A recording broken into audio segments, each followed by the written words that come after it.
Thank you.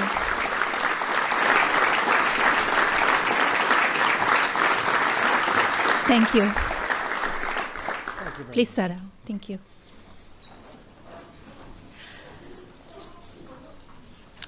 Thank you all for being here today. It touches my heart to see the many familiar faces of the people I have been lucky to get to know over the last few months. Thank you for the time and strength it takes for each of you to tell your stories. We are here today because of your courage. The opioid epidemic is affected more than 2 million Americans nationwide, and sadly, the number continues to rise. We lost more than 175 Americans to overdoses every day, and millions more are struggling with addiction. As many of you know, addiction affects children in many different ways, and I have recently taken a larger interest in what I can do to help fight this epidemic.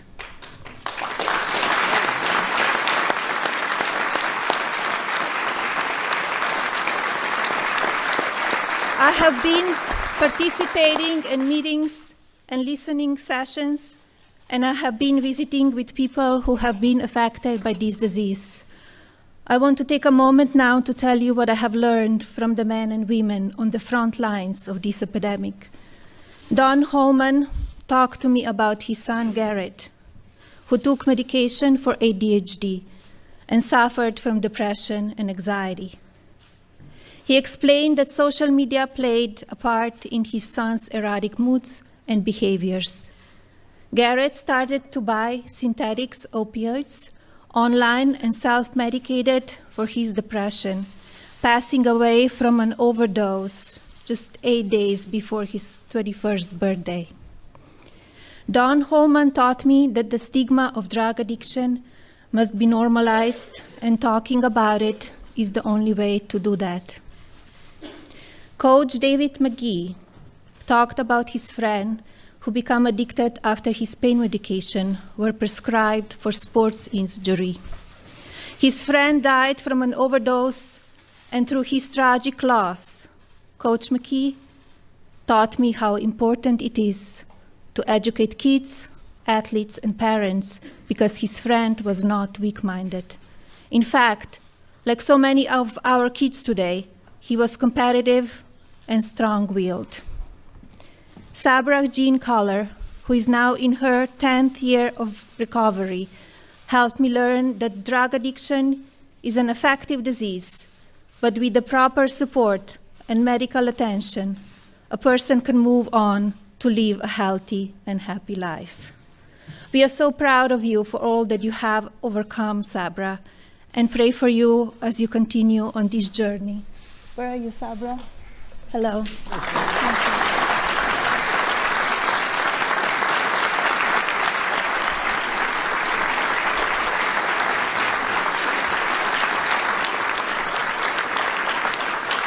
When I had the honor of visiting Lily's Place in West Virginia, a recovery center for infants born addicted to drugs, I learned that to help babies succeed, we must help their parents succeed. By placing a priority of the whole family, Lily's Place is giving infants the best opportunity to thrive because their parents are being given the support and tools they need to succeed. I want to thank Rebecca Crowder and the staff at Lily's Place for their heroic efforts. Thank you.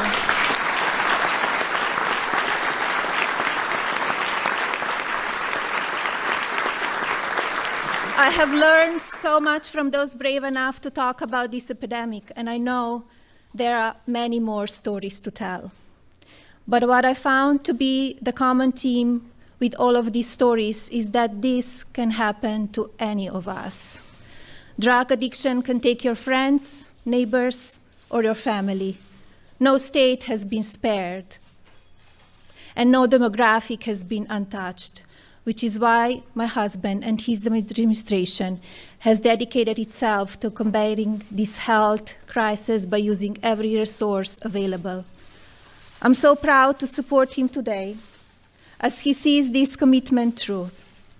I look forward to continue my work on behalf of children across the country and hope that citizens everywhere will join forces with this administration to help end this health crisis. Thank you very much for being here with us today.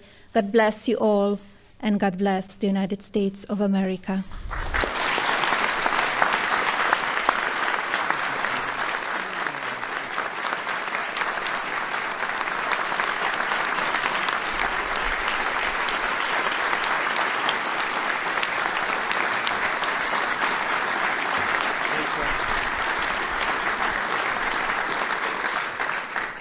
Thank you, Melania, for your moving words and for your devotion. I mean, it's a very deep devotion, I can tell you that, to our nation and its children. Thank you also to members of Congress, my cabinet, governors, members of Congress, state, local leaders, first responders, and healthcare professionals gathered here today. We have some truly incredible people in this room, that I can tell you.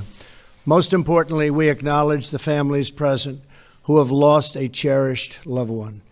As you all know from personal experience, families, communities, and citizens across our country are currently dealing with the worst drug crisis in American history, and even, if you really think about it, world history. This is all throughout the world. The fact is, this is a worldwide problem. This crisis of drug use, addiction, and overdose deaths, in many years, it's just been so long in the making. Addressing it will require all of our effort, and it will require us to confront the crisis in all of its very real complexity. Last year, we lost at least 64,000 Americans to overdoses. That's 175 lost American lives per day. That's 7 lost lives per hour in our country. Drug overdoses are now the leading cause of unintentional death in the United States by far. More people are dying from drug overdoses today than from gun homicides and motor vehicles combined.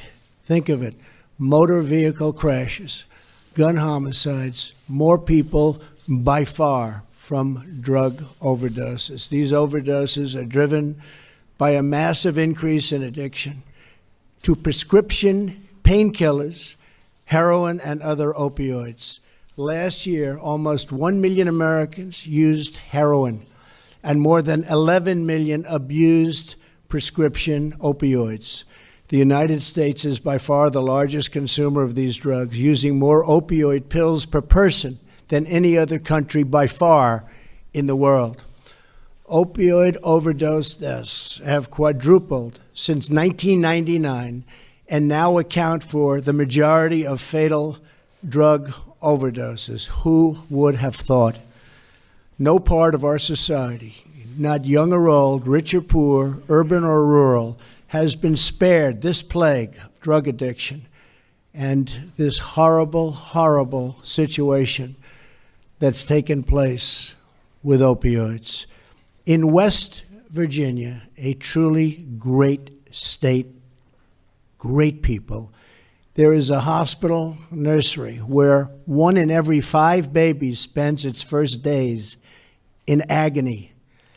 Because these precious babies were exposed to opioids or other drugs in the womb, they endure nausea, pain, anxiety, sleeplessness, and troubling eating, just the same as adults undergoing detox. Some of these children will likely lose one or both of their parents to drug addiction and overdose. They will join the growing ranks of America's opioid orphans. Such beautiful, beautiful babies. Beyond the shocking death toll, the terrible measure of the opioid crisis includes the families ripped apart and for many communities, a generation of lost potential and opportunity. This epidemic is a national health emergency. Unlike many of us, we've seen and what we've seen in our lifetimes, nobody has seen anything like what's going on now. As Americans, we cannot allow this to continue. It is time to liberate our communities from the scourge of drug addiction. Never been this way. We can be the generation that ends the opioid epidemic. We can do it.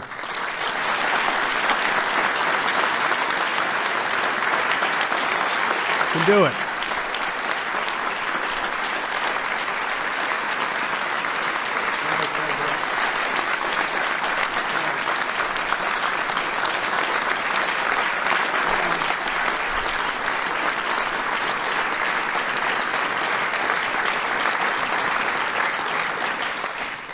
That is why, effective today, my administration is officially declaring the opioid crisis a national public health emergency under federal law, and why I am directing all executive agencies to use every appropriate emergency authority to fight the opioid crisis. This marks a critical step in confronting the extraordinary challenge that we face. As part of this emergency response, we will announce a new policy to overcome a restrictive 1970s era rule that prevents states from providing care at certain treatment facilities with more than 16 beds for those suffering from drug addiction.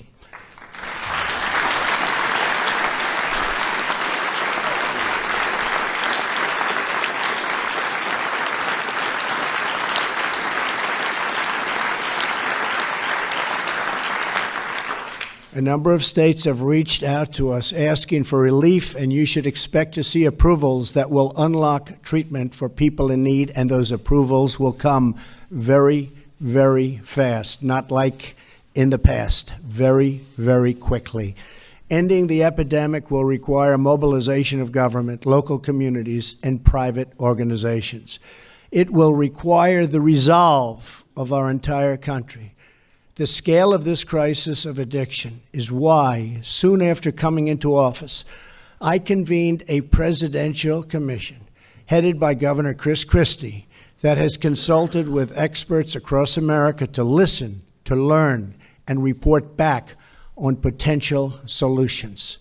We await the final report, which will come in next week, and I know some of the report has already been seen because I want to see it as quickly as possible, and some of the things that they are recommending are common sense but very, very important, and they're going to have a tremendous impact. Believe me, tremendous impact. Today I will detail many of these aggressive steps with my administration, which we've already taken. After we review and evaluate the Commission's findings, I will quickly move to implement approximate and appropriate recommendations. But I want the American people to know the federal government is aggressively fighting the opioid epidemic on all fronts. We're working with doctors and medical professionals to implement best practices for safe opioid prescribing. And we will do something very, very special. We are requiring federally employed prescribers to receive, finally, special training. The Centers for Disease Control and Prevention has launched a prescription awareness campaign to put faces on the danger of opioid abuse.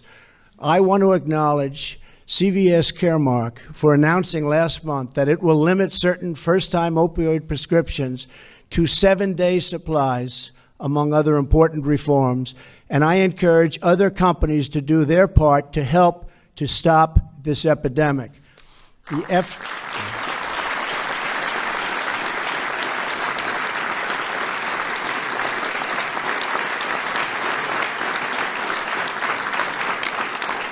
The FDA is now requiring drug companies that manufacture prescription opioids to provide more training to prescribers and to help prevent abuse and addiction, and has requested that one especially high-risk opioid be withdrawn from the market immediately. We are requiring that a specific opioid, which is truly evil, be taken off the market immediately.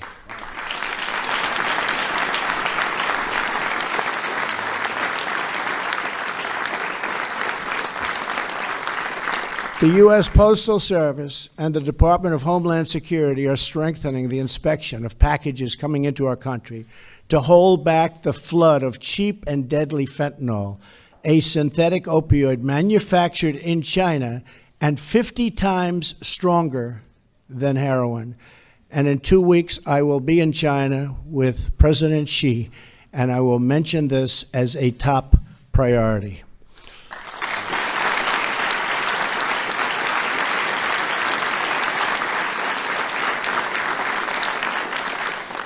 And he will do something about it. I am also pleased to report that for the first time, the Department of Justice has indicated major Chinese drug traffickers for and they have really put very, very strong clamps on them. They've indicted them, the drug traffickers, for distributing fentanyl into the United States. So, Jeff, thank you very much. Good job. Good job.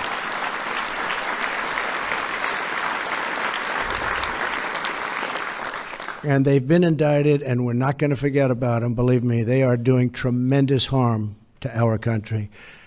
The Justice Department is aggressively and really valiantly pursuing those who illegally prescribe and traffic in opioids, both in our communities and on the internet.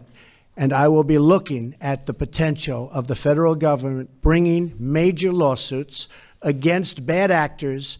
What they have and what they're doing to our people is unheard of. We will be bringing some very major lawsuits against people and against companies that are hurting our people, and that will start taking place pretty soon.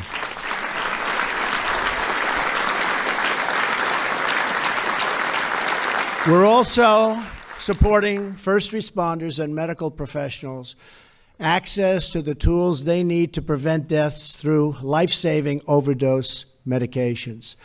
At my direction, the National Institute of Health, headed up by Francis Collins, has taken the first steps of an ambitious public-private partnership with pharmaceutical companies to develop non-addictive painkillers and new treatments for addiction and overdose. So important.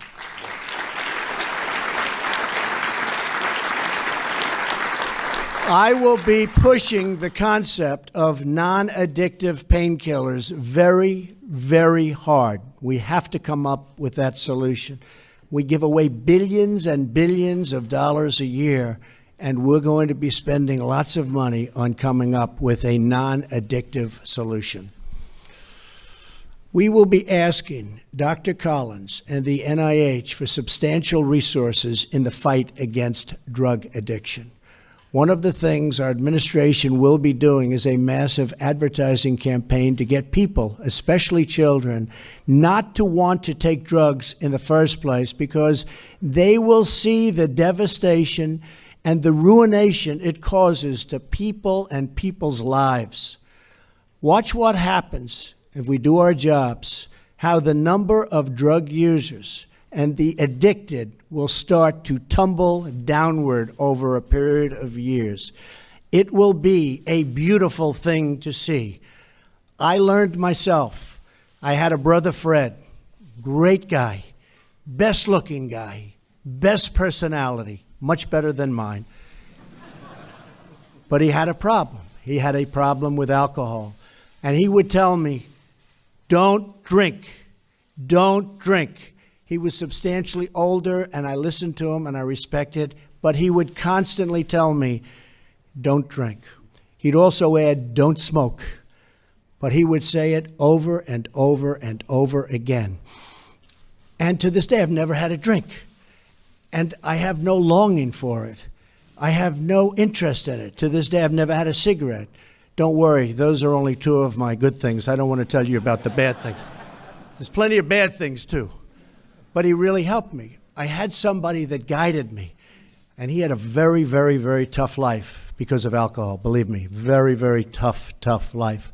He was a strong guy, but it was a tough, tough thing that he was going through. But I learned because of Fred. I learned. And that's what I think is so important. This was an idea that I had, where if we can teach young people not to take drugs, just not to take them, When I see friends of mine that are having difficulty with not having that drink at dinner, where it's literally almost impossible for them to stop, I say to myself, I can't even understand it. Why would that be difficult? But we understand why it is difficult. The fact is, if we can teach young people and people generally not to start, it's really, really easy not to take them. And I think that's going to end up being our most important thing. Really tough, really big, really great advertising. So we get to people before they start, so they don't have to go through the problems of what people are going through. Thank you. Thank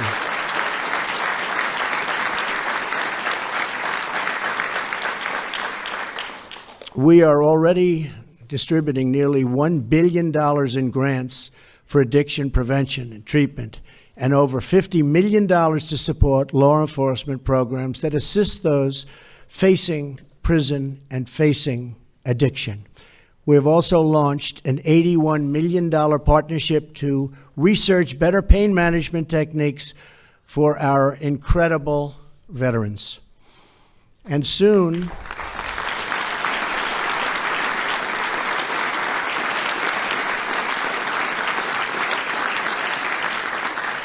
and by the way, Secretary Shulkin is here. You have done an incredible job for our veterans in a very short period of time. And soon, HHS will launch a task force to develop and update best practices for pain management across the federal government. I am urging all Americans to help fight this opioid epidemic and the broader issue of drug addiction by participating in the National Prescription Drug Take-Back Day this Saturday. When you can safely turn in these dangerous and horrible drugs for disposal, that will be a wonderful, wonderful period of time for you. All of these actions are important parts of my administration's larger effort to confront the drug addiction crisis in America and confront it head on, straight on, strong. We're going to do it. We're going to do it. For too long, we have allowed drugs to ravage American homes, cities, and towns. We owe it to our children and to our country to do everything in our power to address this national shame and this human tragedy. We must stop the flow of all types of illegal drugs into our communities.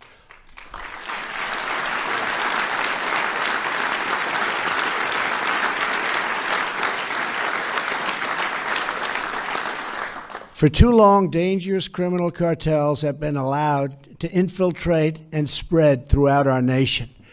An astonishing 90% of the heroin in America comes from south of the border, where we will be building a wall which will greatly help in this problem.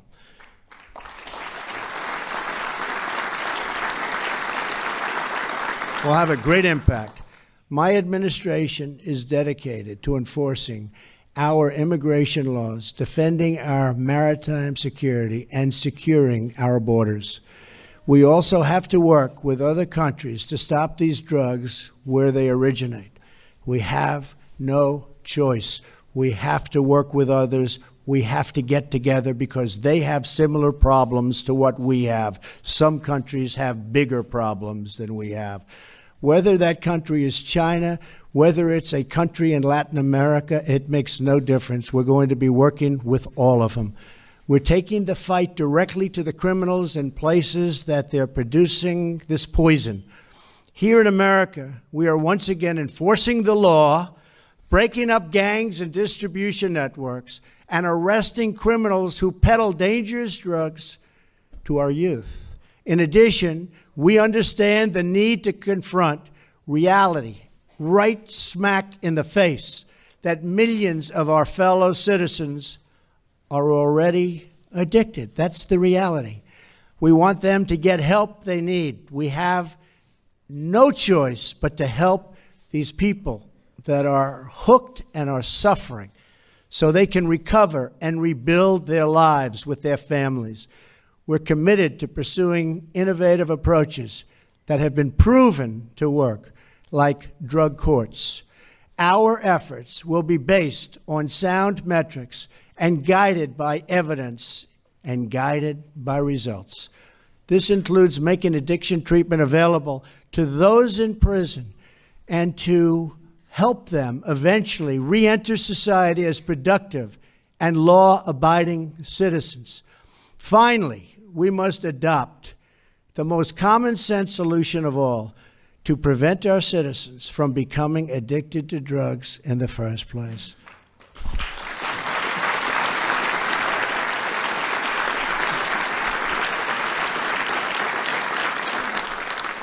We must and are focusing so much of our effort on drug demand reduction.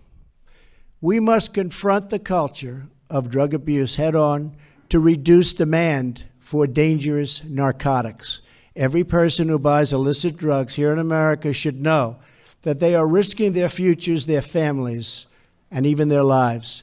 And every American should know that if they purchase illegal drugs, they are helping to finance some of the most violent, cruel, and ruthless organizations anywhere in the world.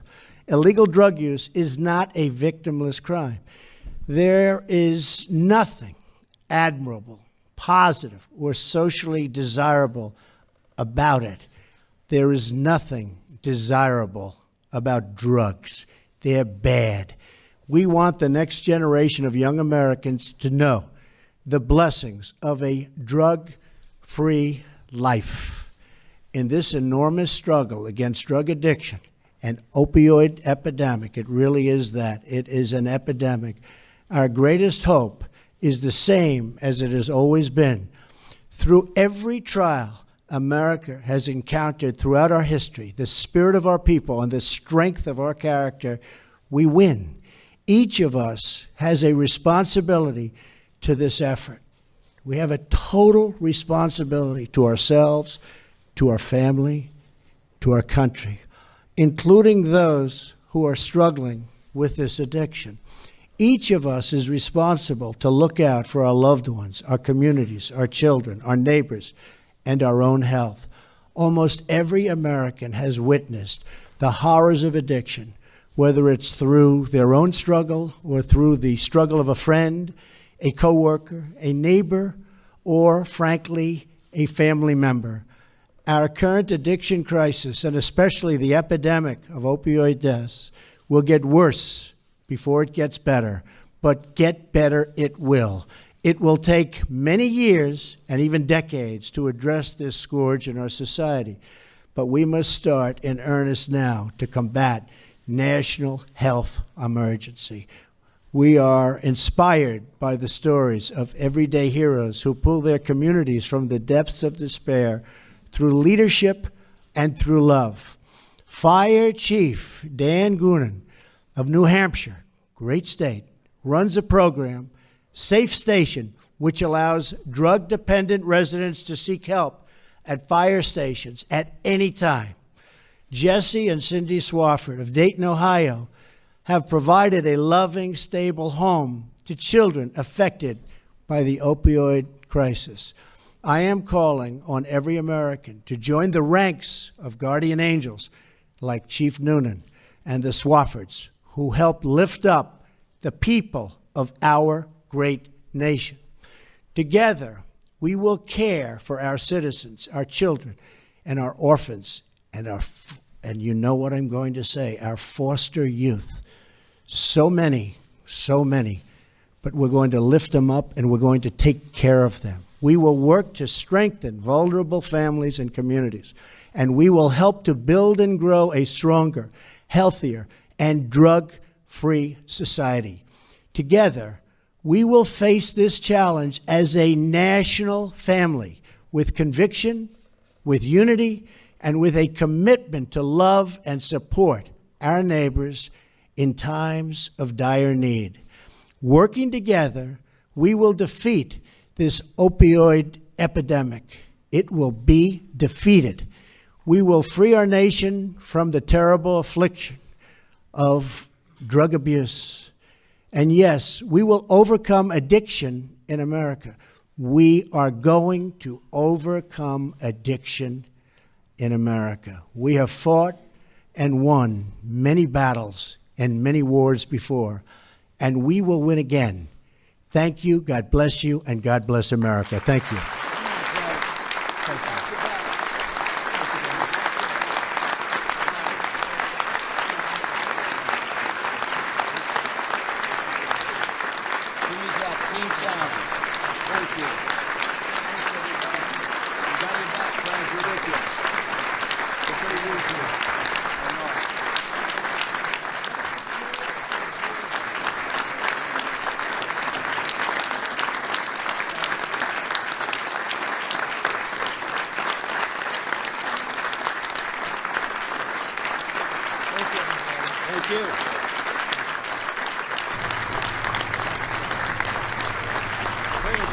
That was President Trump and Melania Trump, the First Lady. President Trump announcing that he is declaring the opioid crisis a national public health emergency. And President Trump spoke for an extended amount of time about how big a crisis this has become in America and how focused he is on getting the federal government to combat this crisis, and how he is optimistic that we can overcome this crisis and overcome addiction, he said, in America. So this is the post show for President Trump's speech. We're going to talk about it right now, and we're going to take your comments. What did you think about President Trump's speech? What did you think about President Trump declaring this a public health emergency? Oh, and I guess he's still going. Let me see. Let me just check in here.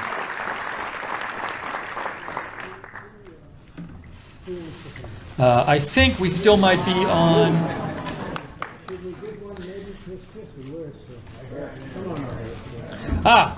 So President Trump is signing. I see. Sorry, there's a little confusion here. We had President Trump signing the declaration making it a public health emergency. I see. I thought you could see me. So President Trump has signed that, and we're going to be talking about it here over on. We're going to be talking about it here at Right Side on the post show. So, are we still hearing President Trump? Let me see. I'm going to be quiet because I think we're hearing President Trump. Please remain in your seats as the President and Mrs. Trump depart the East Room.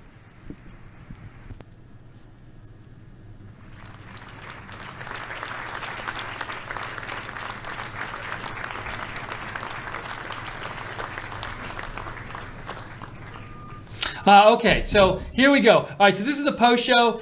This is Steve Lookner. What did you think about the president's announcement? What are your comments on this? Write to me at Lookner, at Lookner. We want to hear what you have to say. President Trump getting quite emotional, especially during the first part of this announcement. He talked about his brother, who was an alcoholic and who passed away at a young age, and talked about how his brother told him to never drink. And President Trump said, to this day, I've never had a drink. I've never smoked a cigarette. And he was pretty emotional about it, and really seemed very passionate about the whole issue of the opioid epidemic, calling the opioids evil.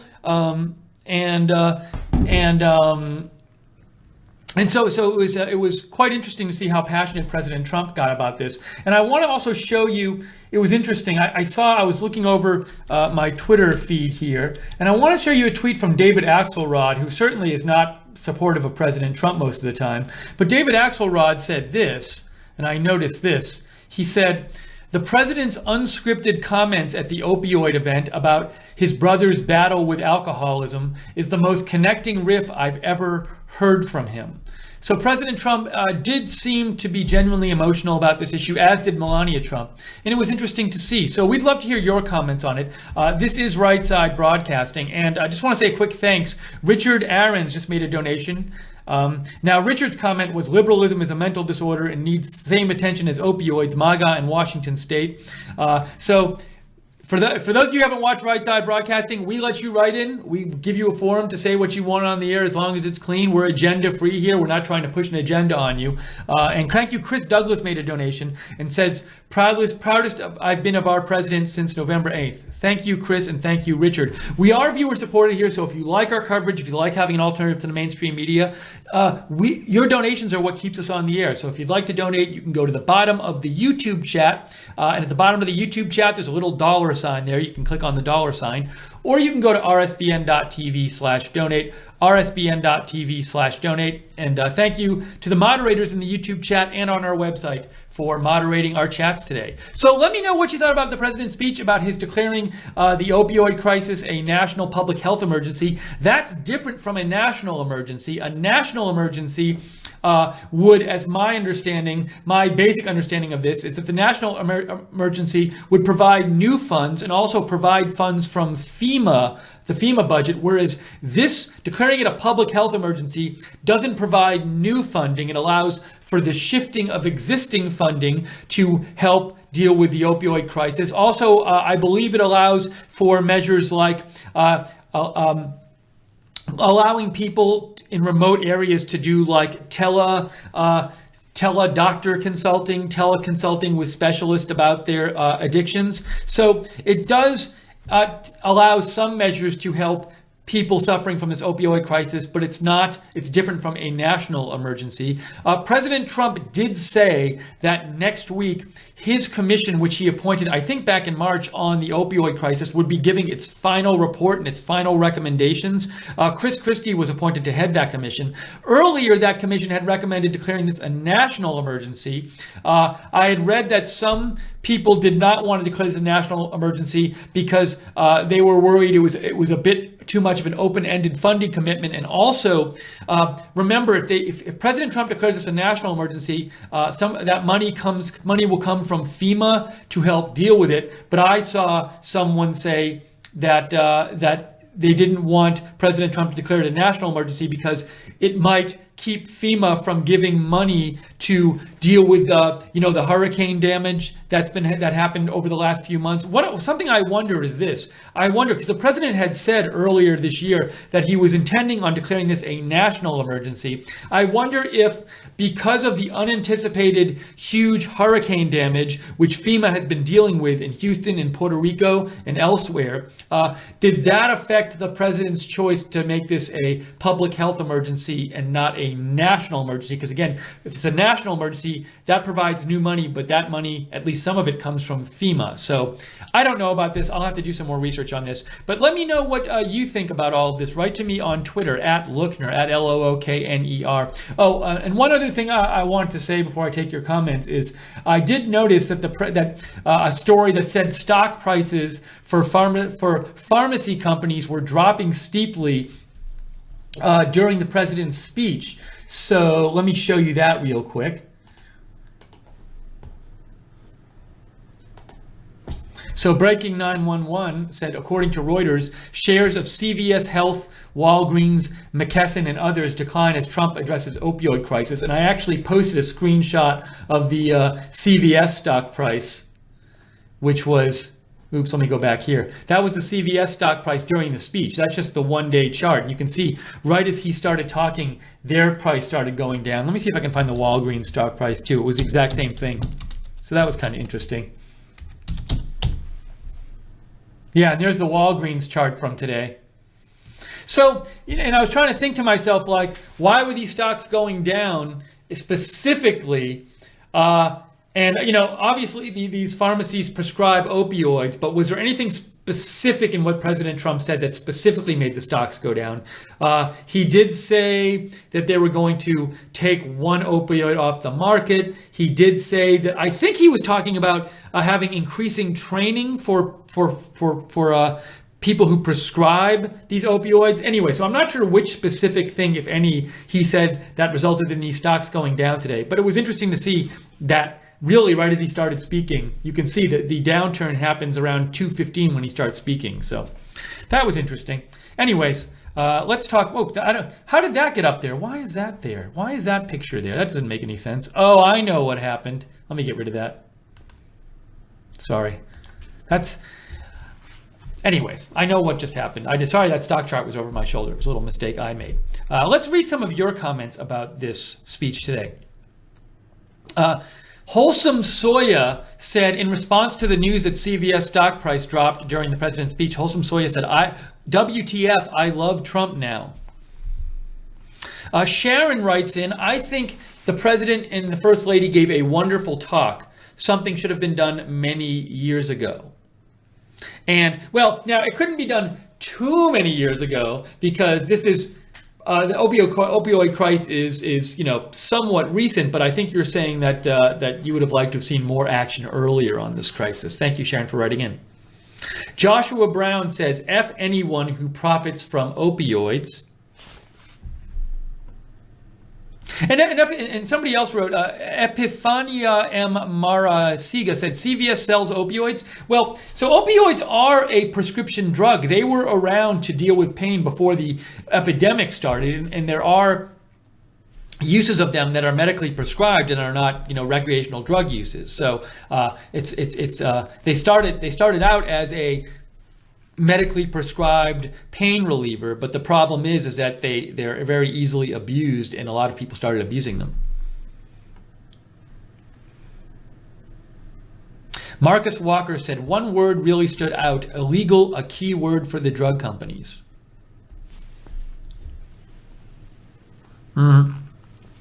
Just This Guy writes, as much as I support the President Trump in trying to limit opioid use and increasing treatment, you can't eliminate addiction. Get real. C. Forrest Crumbaugh says, good work, Steve. Thank you. Voting Female says, CVS stopped selling cigarettes but makes up for it in opioids.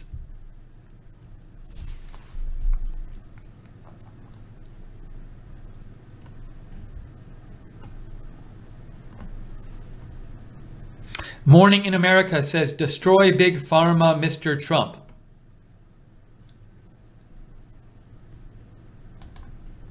I had tweeted that the president had mentioned in the speech that he specifically talked about how he's never had a cigarette or a drink. And I had tweeted that I can't imagine the cigarette and booze companies are happy having President Trump emphasize that in a national speech. And Gonzoville wrote back to me, Dems come out in favor of drinking and smoking in 3, 2, 1.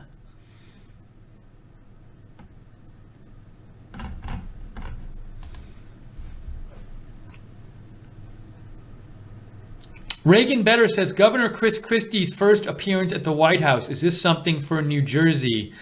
Now, Reagan Better, I guess what you're saying is at the end there, what you're saying was Chris Christie there. So I was just getting on the air, so I didn't catch everybody who was standing there at the end. But I'm sure I can verify this. I see people talking about Chris Christie being there. So I believe he might have been there. Let me just see if I can get more confirmation of this.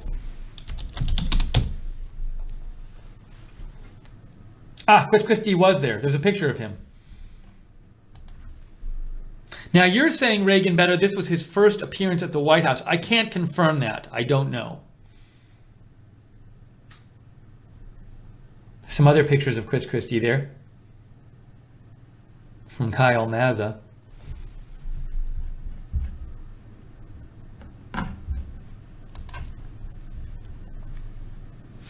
Talk says, it was nice seeing Mariano Rivera behind Trump in the speech. He is a good role model as opposed to some of the sports crybabies. I didn't know Mariano Rivera was there. Let me look this up as well. I was so focused on just taking notes during the speech that I missed some of these visuals. Here it is. I see a picture of it here. I guess that is Mariano Rivera. Hold on one second. I'll show you guys.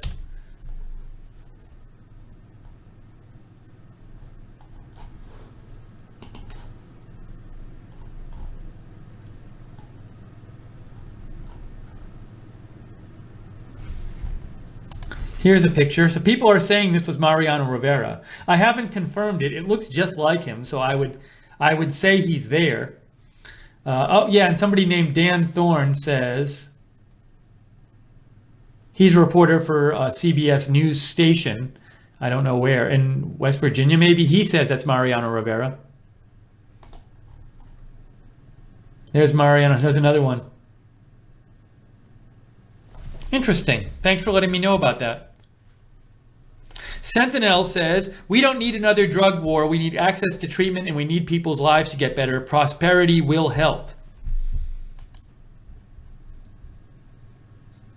Kobe Seagram says, CVS stopped selling cigarettes, so I say let them burn. Irma Art says, opioid addiction has decreased in marijuana legal states. Garrett says, the danger is people are going to cook their own drugs from all kinds of freely available chemicals. Patriot of Truth says, Steve, do you smoke? I do not smoke personally.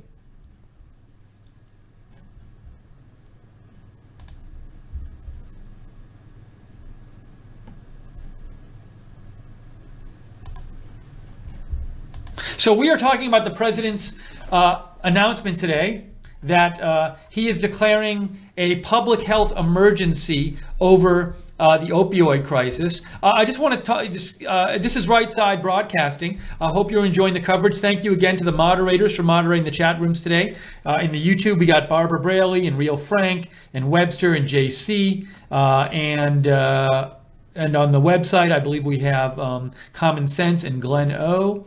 And thank you for those of you who donated earlier.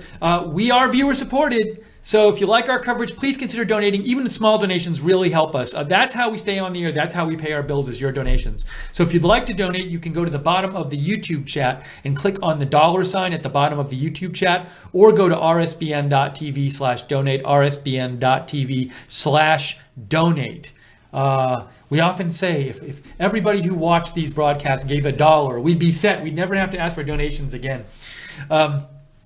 Also, we come on the air at all hours with breaking news. We came on the air earlier this morning with the story about Mark Halpern being suspended by MSNBC over sexual harassment allegations. So you can watch that on our YouTube page. But if you want to know when we're coming on with those videos, subscribe to us on YouTube. Click the notifications bell. Also follow us on Facebook at Right Side Broadcasting and on Twitter at RSB Network. And you can follow me on Twitter at Lookner.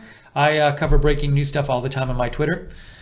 And we're going to be on for a few minutes more, so if you want to write in about the President Trump speech, give me a shout at Lookner on Twitter. Just a couple things President Trump said, some notes I wrote down during his speech. He pointed out that he said more than 11 million people abused prescription opioids in the last year. Also, the opioid overdose is now the most... I don't know if it's opiate overdoses or overdoses in general. Maybe it's overdoses in general. I'm not sure. But 64,000 Americans were lost to overdoses last year. It is now by far the biggest cause of accidental death in America. It's more, the president said, than gun homicides and car crash deaths combined. President also said he's going to be working with China and Latin American countries on combating the problem. He talked about the need. He wants there to be like some new advertising. He thinks having advertising is very important to dissuade people from taking these drugs before they even start. So President Trump emphasized that he wants to see more dissuading advertising targeted at people who might use drugs, public service announcements, that kind of thing. Maybe stuff on the web. I remember when I was growing up, you see these public service ads on TV. I'm guessing these days, though, the people, the young people, kids who might be, the potential addicts of the future, you probably have to develop new advertising techniques to reach them. I don't think if you just show, 30-second public service ads on TV, it's going to necessarily reach kids, because they're watching YouTube and they're, who knows, maybe they're on Snapchat or whatever program they're using, social media programming they're using. So it's interesting to think that there might need to be new forms of advertising, different than, say, like the Just Say No campaign of years ago. The type of advertising will have to change some, I think, to reach these young people.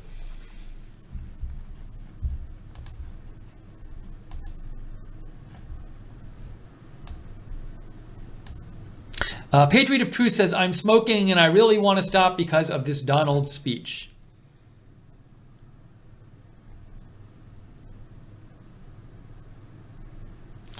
Ryan wanted me to remind people of a program to dispose drugs, unused drugs. Let me see if I can confirm this.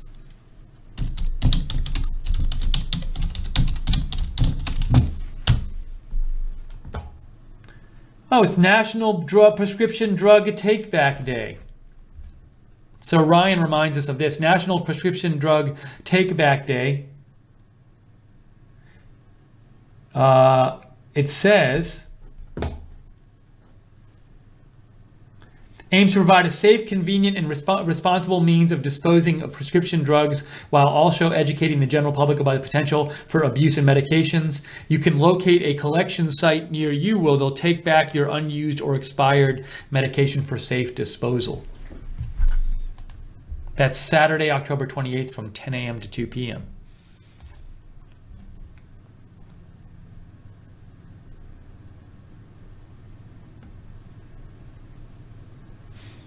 Brian N says, now will be the right time to buy CVS and other stocks.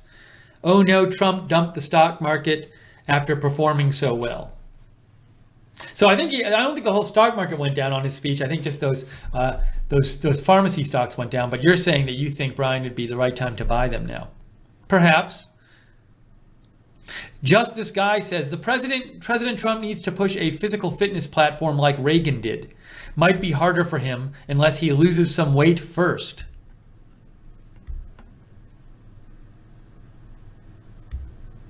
And Talk sent me this announcement about this article that he or she found about Mariano Rivera being at the White House today.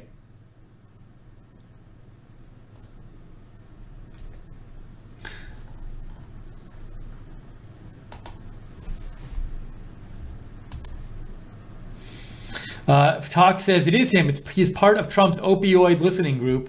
And it says, there's an article from USA Today here that says, former Yankees closer Mariano Rivera joins Trump's opioid listening group.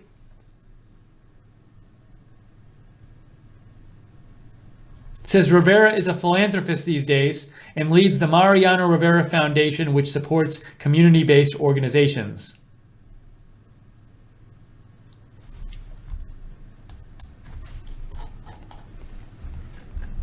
And I got another message I wanted to show you here.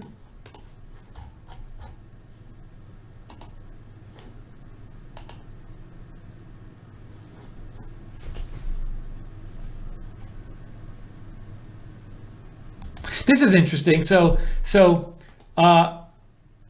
who wrote me about this? Let's see here. If then market timing said, probably also a little relevant is Amazon announced at the same time it has gotten licensed to compete with them. I'll have to tweet about that after. So it's so that's a good post. Perhaps that's why these drug stocks went down. Although it's a little funky because Zero Hedge, which came out with this story, Zero Hedge said Amazon gets wholesale pharmacy licenses, pharma licenses in at least 12 states. That came out at 147. But if you look at so maybe that was the reason the stock went down, or part of the reason. But the thing is that it looked to me like the stocks didn't start going down until well after.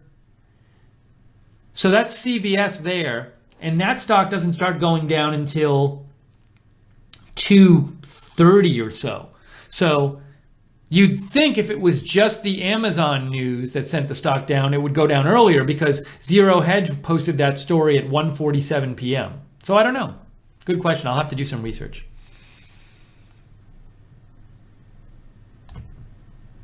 But a good point, though.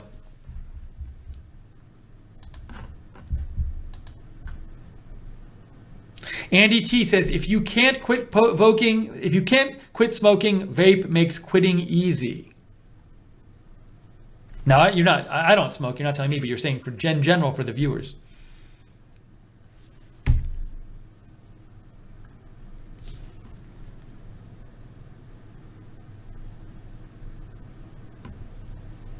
Reagan Better says Christie launched a commission back in September. So Christie is the head of President Trump's White House commission on opioid crisis. I believe he was appointed by the White House.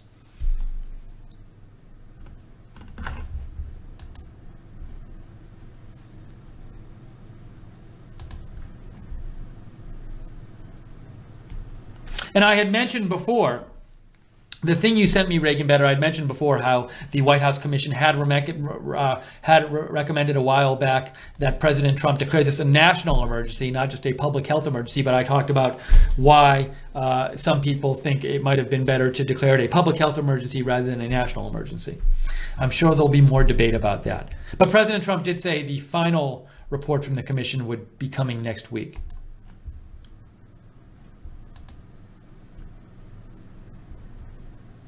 Okay, I think at this point, we are going to wrap up the stream for right now. We'll certainly keep our eye on the news throughout the day and evening and come on the air if there's breaking news. So to know when we're coming on the air, subscribe to us on YouTube. Click that notifications bell when you subscribe. You can also follow us on Facebook, Right Side Broadcasting, on Twitter at RSB Network. You can follow me on Twitter at Lookner. If you want to donate and keep Right Side on the air, go to the bottom of the YouTube chat and click on the $ at the bottom of the YouTube chat, or go to rsbn.tv/donate, rsbn.tv/donate, where you can even get free stuff like this Right Side mug in exchange for making a monthly donation, which you can find out about at rsbn.tv/donate. And thank you so much to the people who donated. Thank you everybody who sent in comments. All of the moderators in the chat room on YouTube and on the website. Thank you everybody for watching, obviously. Thank you, Joe and Jake Seals, for doing your usual excellent producing job. You can follow Joe on Twitter at Joe Seals. You can follow Jake on Twitter at JacobRSBNMusic. And I think that's going to wrap it up here for today. Oh, and a reminder, we do love when you like our videos on YouTube and follow them and share them on Facebook, because we're small. We can't afford to advertise. So when you like and share our videos, that really helps get the word out about Right Side Broadcasting. Okay, we're going to wrap this up here. Thank you, everybody, for watching. Thank you, people, for saying thanks in the chat room. People like Kit Kat, Kate Lynn said thanks. JC said thanks. And who else is in there today? Mark GICS. Give a few shout outs. Light Switch says, I want a mug. Well, you can either, if you want a mug, you can either set up a Patreon donation thing, or which you can do at rsbn.tv/donate, or if you go to tpublic.com, thanks for bringing that up. A lot of you might, not of you know this, but some of you might not. If you go to tpublic,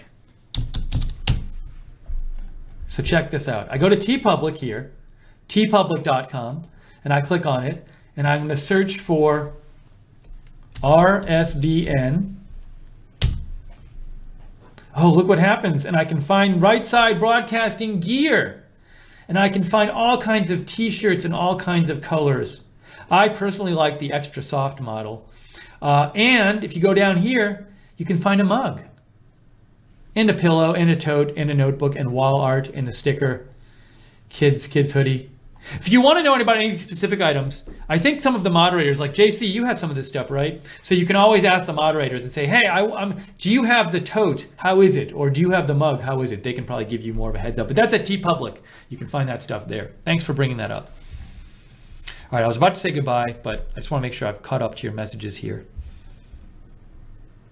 Jeffrey Williams says, hey guys, just joined. When is the next Trump rally and will you be there? Of course we will be there. We're not sure when the next one is. He is going out of town for a bit to Asia, so maybe after that. But we will definitely be there and at all of President Trump's rallies. But no word yet on when it is. As soon as we find out, we'll let you know. Okay, we're wrapping it up for today. Thank you everybody for watching. Randall German, thank you for saying thanks. Couple other shout outs. Light Switch, Danya Gilbert, Swoosh, L. Murphy, Joshua Marks. Thank you guys. So thank you all for watching. Keep an eye on us for breaking news. We'll come on at all hours. For now, for everybody at Right Side Broadcasting, Have a great day. Have a good night, and we'll see you real soon.